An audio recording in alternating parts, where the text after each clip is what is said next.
तो जैसा कि हम करिकुलम की बात कर रहे थे, तो करिकुलम में क्या पढ़ाया जाता था भाई? करिकुलम हमारा पाठ्यक्रम, ठीक है। अब ये जो पाठ्यक्रम है, तो पाठ्यक्रम में पहला तो वेद पढ़ाना कंपलसरी है भाई, ठीक है। वेद के अलावा वेदांग, ठीक है, वेद वेदांग, फिर दर्शन,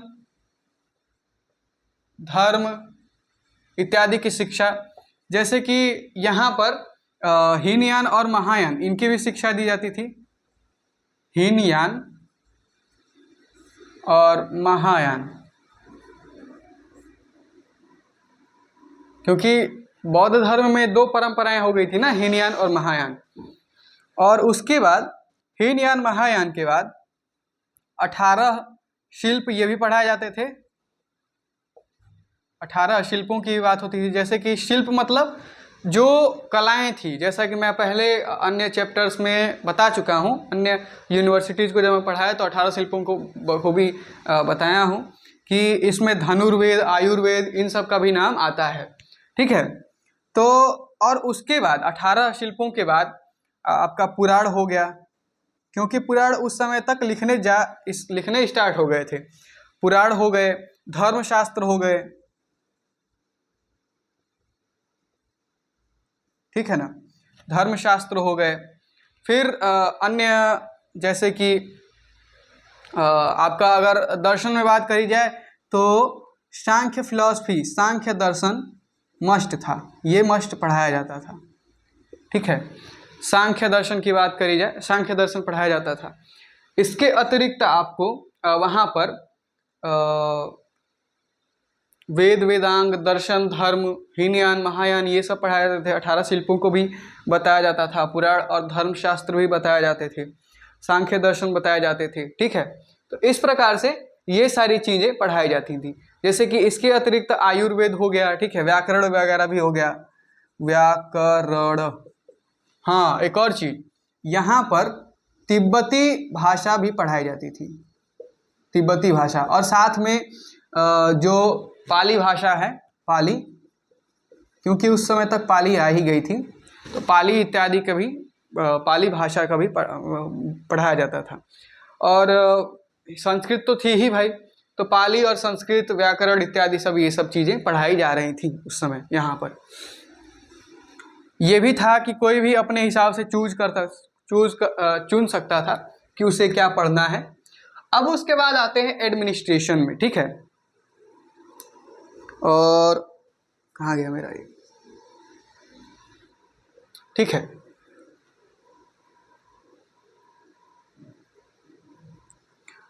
जब हम एडमिनिस्ट्रेशन में आते हैं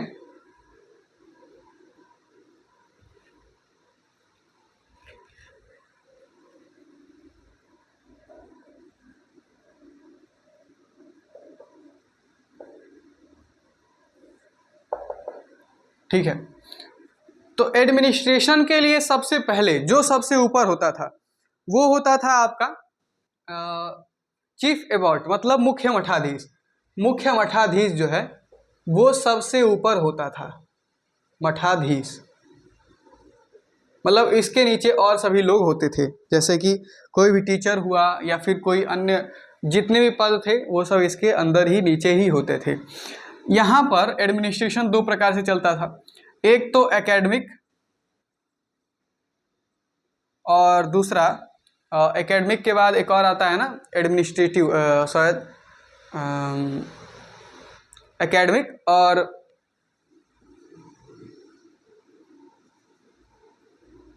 जैसे कि सामान्य, जैसे कि जो भी चीज़ें होती हैं, जिन चीज़ों को रख रखाव या फिर मतलब जैसे किसी को कुछ अलॉट करना है, जैसे कि छात्र आए तो छात्रों को अगर रूम वगैरह अलॉट करने हैं, तो ये सब कार्य जो सामान्य एडमिनिस्ट्रेशन होता था। एडमिनिस्ट्रेशन नाम याद नहीं आ रहा, मतलब वर्ड याद नहीं आ रहा, वो एडमिनिस्ट्रेशन,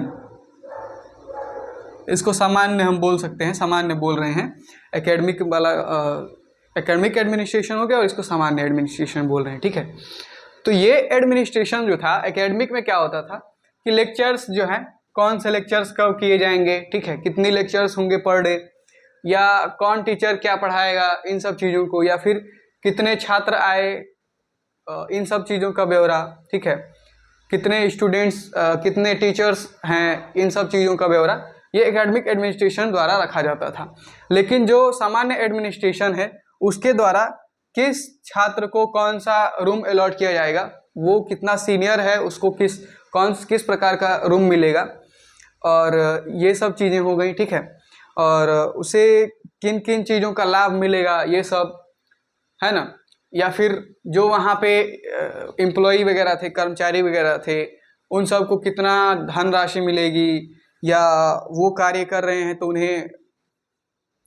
उन्हें बदले में उन्हें क्या मिलेगा, या फिर इस प्रकार की अन्य जो चीज़ें थी उन सब को ये सामान्य एडमिनिस्ट्रेशन संभालता था, ठीक है। एकेडमिक एडमिनिस्ट्रेशन और सामान्य एडमिनिस्ट्रेशन, इसका नाम मुझे अभी मतलब जो वर्ड है यहाँ पर एक फिट बैठता है,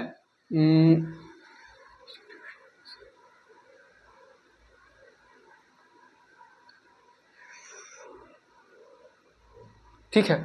हाँ, तो उसके बाद आते हैं फॉरेन इंडोमेंट पे। अब हम आते हैं फॉरेन इंडोमेंट पे।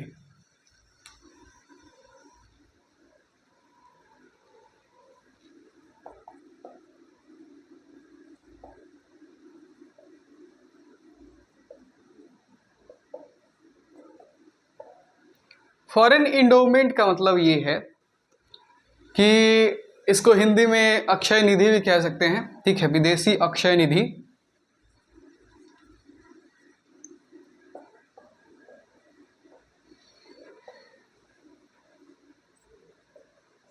तो यहां पर जव एंड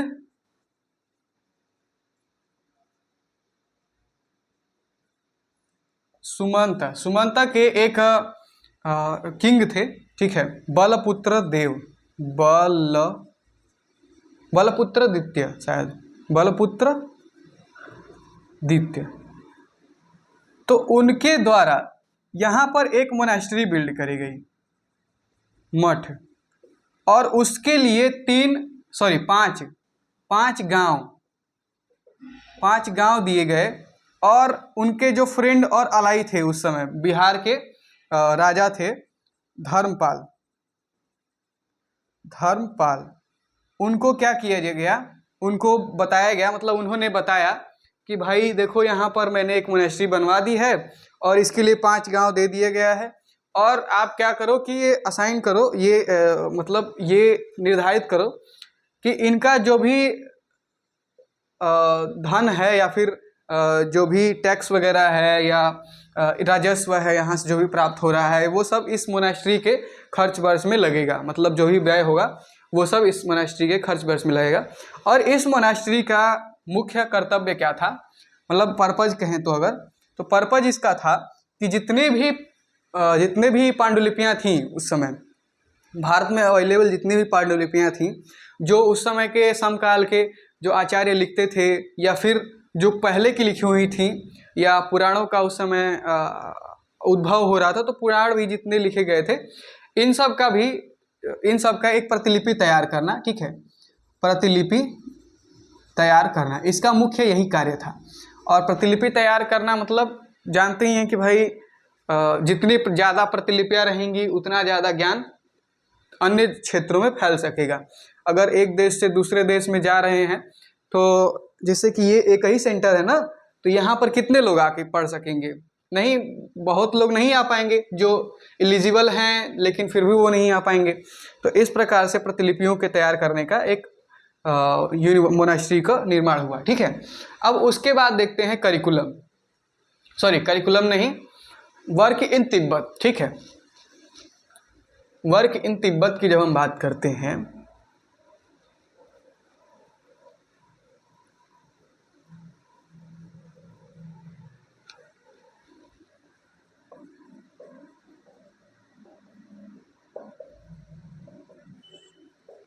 ठीक है, तो यहाँ पर 8वीं शताब्दी में ही, 6वीं शताब्दी में ही, नहीं 8वीं शताब्दी में, हाँ,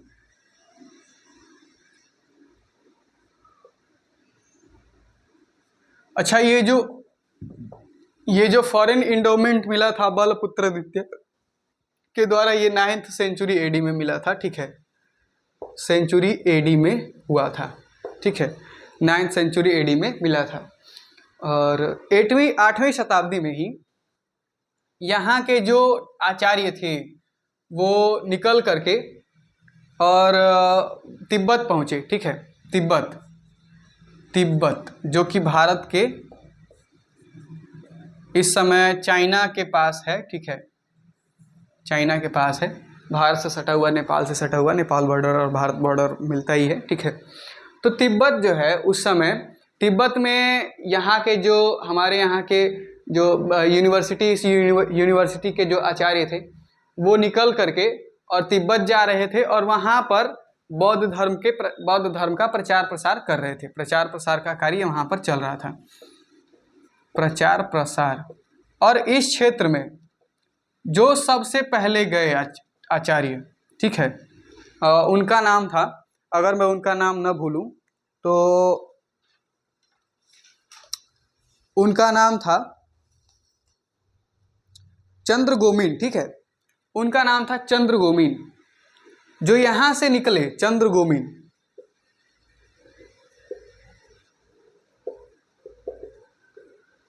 चंद्रगोमिन जो है वो यहाँ से स्टार्ट किए और जा करके तिब्बत में अपना बौद्ध धर्म का प्रचार प्रसार स्टार्ट किए। तब तक तो कुछ ऑफिशियल कुछ नहीं था, सामान्य रूप से अपने निधि के आधार पर, मतलब अपने पास जितना उनके पास धन था या फिर जितना वो कर सकते थे व्यक्तिगत रूप से उतना उन्होंने किया। किंतु धीरे धीरे वहाँ के जो राजा हैं, वहाँ के उन राजा का नाम है, मैं बता देता हूँ, ख्री-स्रोन-देन-सान, ठीक है, देव-सान, ख्री-स्रोन-देव-सान, ख्री-स्रोन-देव-सान, ठीक है। वहाँ के एक राजा हुए, इनके बुलावे पर एक हमारे यहाँ के जो आचार्य थे, आचार्य शांतरक्षित, इनका नाम आपने कई बार सुना होगा, ठीक है, शांतरक्षित, इनको बुलाया गया और ये वहाँ पे गए तो बौद्ध धर्म के प्रचार प्रसार में एक ऑफिशियल रूप से बहुत ही बड़ा योगदान दिए, क्योंकि इन्हें स्वयं वहाँ के तिब्बत के राजा ने बुलाया था और इसलिए वहाँ पर इनको फंडिंग भी राजा के द्वारा मिली। तो यहाँ पर फिर मोनास्ट्री का भी निर्माण हुआ और जो मोनास्ट्री बनी तो उसके ये पहले चीफ एबॉट भी बने। कौन? शांतरक्षित, ठीक है, शांतरक्षित।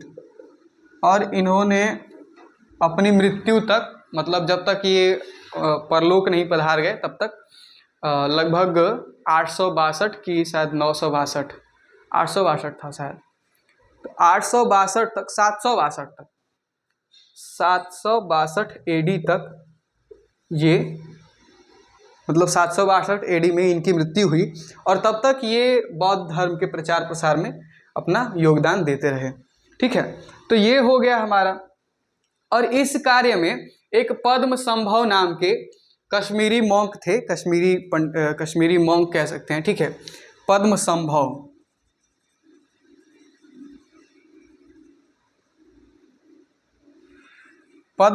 नाम के कश्मीरी मॉन्क थे जो कि यहीं नालंदा विश्वविद्यालय से पढ़े थे। तो उन्होंने शांतरक्षित के इस कार्य में अपना एक महत्वपूर्ण योगदान दिया, ऐसा हमें देखने को मिलता है। फिर हम जब आगे देखते हैं, जैसे कि वर्क इन तिब्बत के बाद सप्रेशन ऑफ विक्रमशिला, इसकी जब हम बात करते हैं, suppression of Vikramshila, supersession of Vikramshila, sorry,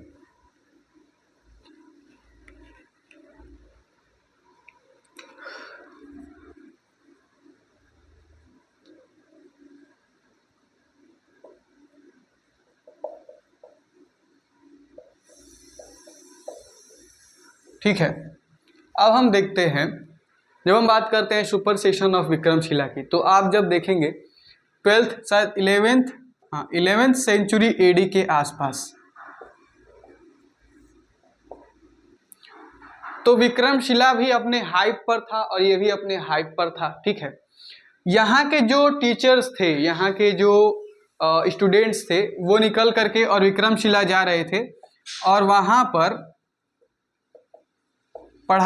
या तो पढ़ाई कर रहे थे या फिर वहाँ पर शिक्षक के रूप में नियुक्त किए जा रहे थे, क्योंकि धर्मपाल जो बिहार के राजा थे उस समय, बिहार के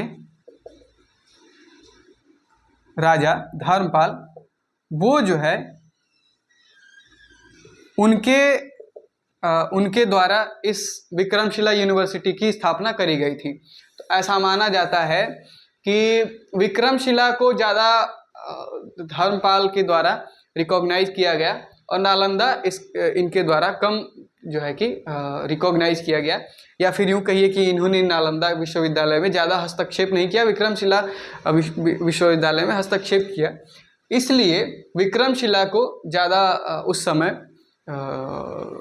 रिकॉग्निशन मिला, या फिर यूँ कहिए कि वो ज़्यादा उभरा, या फिर उस समय उसका विकास अधिक हुआ, ऐसा हम कह सकते हैं।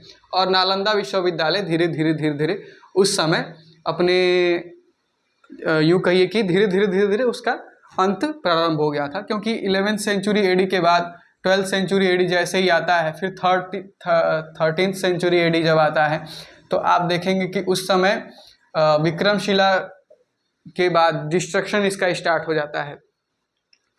तो ये एक कारण रहा। फिर उसके बाद डिस्ट्रक्शन की बात भी यहीं से कर लेते हैं, क्योंकि धीरे धीरे जब इसके बाद देखते हैं तो डिस्ट्रक्शन विक्रमशिला का नालंदा विश्वविद्यालय का डिस्ट्रक्शन की जब हम बात करते हैं तो 1202 से लेकर के मतलब 1198 एडी से लेकर के 1202 एडी तक, इसी बीच में जब आप देखते हैं तो विक्रमशिला और नालंदा विश्वविद्यालय इन दोनों का भी नाश हुआ, क्योंकि बख्तियार खिलजी जो है मुस्लिम आक्रांता बख्तियार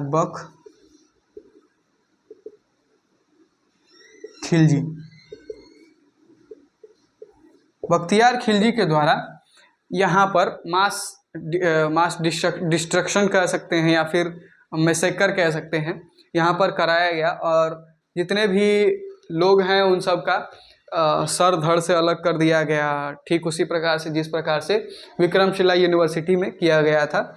और कई प्रकार की लाइब्रेरीज वगैरह जला भी दी गई, और इसलिए जो है इसका डिस्ट्रक्शन उस समय काफ़ी ज़्यादा क्षतिग्रस्त हुआ यह विश्वविद्यालय।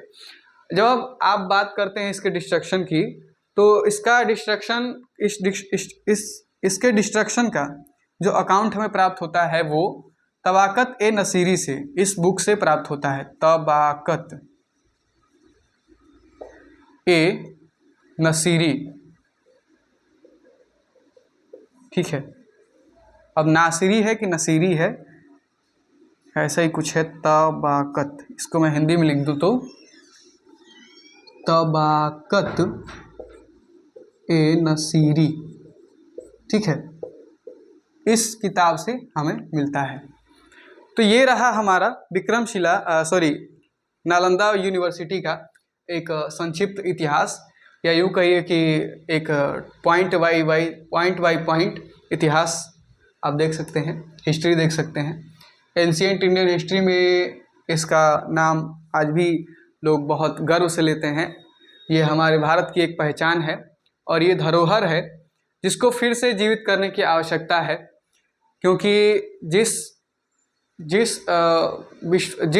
राज्य में, जिस देश में कोई विश्वविद्यालय ऐसा न हो जो उसकी ग्लोरी को परिभाषित करता हो या दर्शाता हो, या उसके यूँ कहिए कि उन्नति में योगदान न देता हो, तो फिर उस देश का कोई मतलब नहीं है। क्योंकि शिक्षा ही वो चीज़ है जिसके माध्यम से व्यक्ति अपने हर क्षेत्र में एक बुद्धिमत्तापूर्ण रूप से कार्य करता है और एक पॉसिबल या यूँ कहिए कि एक नोटेबल आउटकम उसे प्राप्त होता है। ठीक है, धन्यवाद आप सबका इतना यहाँ तक देखने के लिए और इतना बहुमूल्य समय हमें देने के लिए। आगे हम फिर से मिलते हैं किसी और टॉपिक पे, तब तक के लिए बने रहिए हमारे साथ और सब्सक्राइब करिए। जय हिंद, जय भारत, जय तु भारतम, जय तु संस्कृतम, जय तु भारतस्य संस्कृति, जय श्री राम।